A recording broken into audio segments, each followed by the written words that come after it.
afternoon. Ayan, update po muna tayo sa ating gulayan sa paaralan dito sa aming greenhouse.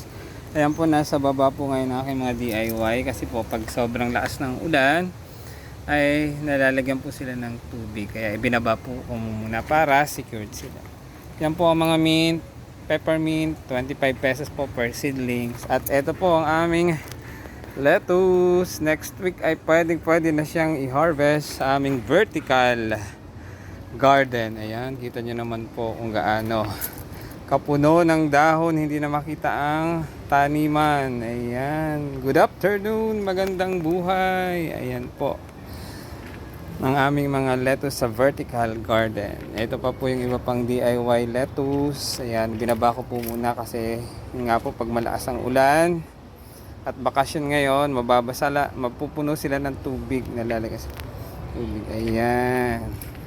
Ayan pa po yung iba pa. Ayan, binaba ko po muna para sa security nila na hindi sila madagdagan ng tubig. Ayan. Pag nadagdagan po sila ng tubig, ayan, mamamatay po sila, malulunod sila naman. Ayan, ayan, pwede nang i-harvest ng mga nasa plat. Kung nag-enjoy po kayo sa aking short video or reels, pa-like and share and comment na rin po sa comment section. So, ito po yung aking sinet up na panibago, tatlong box ng hydroponics. Mabuhay, good afternoon.